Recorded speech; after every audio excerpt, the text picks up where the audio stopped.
Test. Testing 1 2 1 2.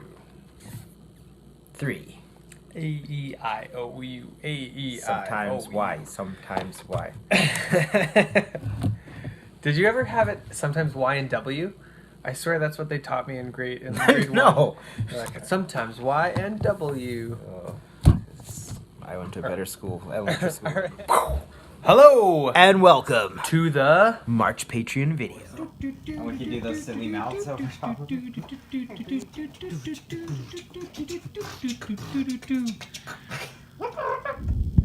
Alright, we are doing a 3-question interview with Mark Boston, creator and developer of Active Animals the game. Give us the elevator pitch. What is Active Animals the game? So Active Animals is a trading card game that gets kids moving, gets them healthy, living active lives, and it does so while it ignites their imagination at the same time. What was the genesis of this game, creating it? So the idea came about over 5 years ago. I spent 4 years at Red Deer College. I was studying a lot of physiology or physical fitness courses, activity courses, and kinesiology courses. And it's always been a passion of mine to be physically active. And I wanted to incorporate that in a game that kids would love to play, and then also just to use the cards outside of the actual game itself.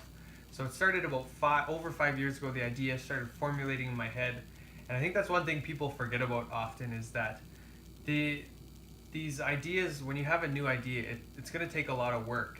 And if I had given up the first speed bump that I'd hit, this would have died, 5.5 years ago. But just slowly, I worked at it. I developed little ideas, aspects of the games, and then I met Tad about 5 years ago. He created all the artwork for the card game, and I just when I went to him, I approached him and said, "Hey, I have this idea.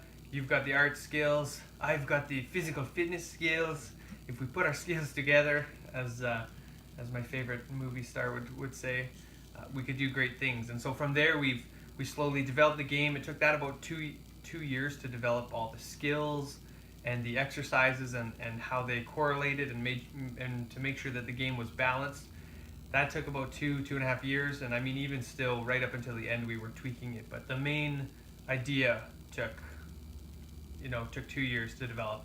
Then once we had all that set, all the character classes and everything, then Tad started grinding away, and it took him about 1.5 to 2 years to create all of the artwork. So it's been a pretty monumental task. It's been quite a marathon, but I'm super excited that the cards, it's less than a month until our first 100 packs are here, and then less than 2 months before we get all 4,900 of the other packs coming in, and we can start selling this to schools, to kids, and trying to get the world a little more active and a little more healthy.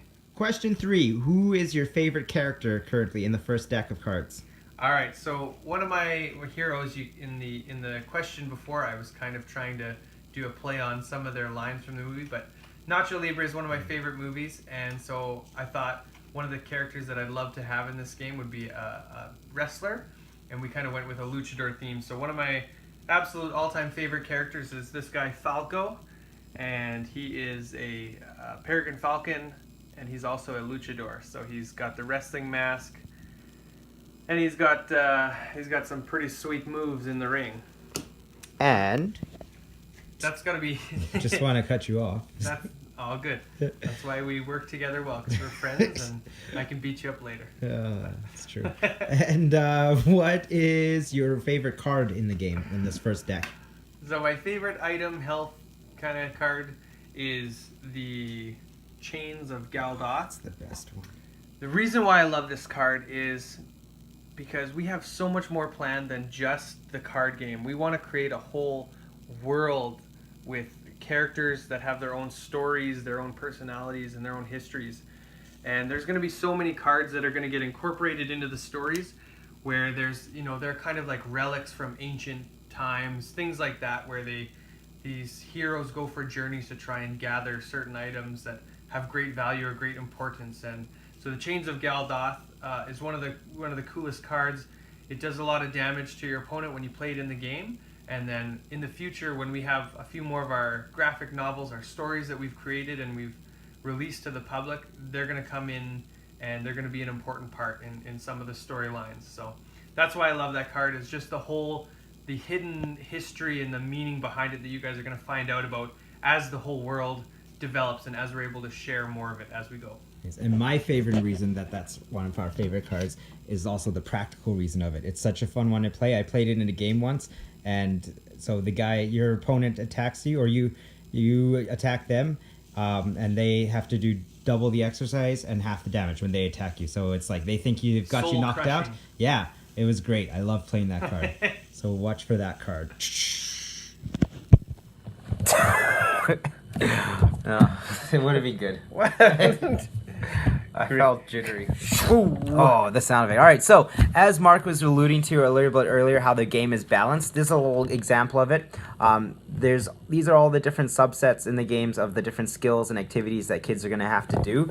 So strength, power, coordination, balance, stamina, flexibility, endurance, accuracy, speed, agility. The cards and the animals are all broken up into those different skills so that creates a balanced one. They're getting a full rounded workout when they're doing the activities. So there's different stretching, there's different balance, there's different coordination ones, incorporating different elements like ball tosses and different stretches and exercises that I hadn't even heard of before that you had to tell me what the world's greatest stretch and spider steps. I didn't know, but Those are the dimensions of fitness that the kids will be incorporating into their workouts when they play the game. So yeah, and the other cool thing too, and we'll talk about it in another video, is how each time you level up your animal, you also it does more damage and it's a cooler animal, cooler attacks and things, but it also increases the activity cost that you have to do, the times to do the skill and the exercise or the activity. So it's not like a huge jump, but it is progressing. So it's always, the kids are also progressing on that side. Again, getting active, getting healthier, and having fun without even realizing it, kind of thing. So thanks for watching this video. We appreciate your guys' support. We love how you guys support us, and we look forward to sharing this game with you guys in the near future. So stay active. Like an animal? It's a tagline.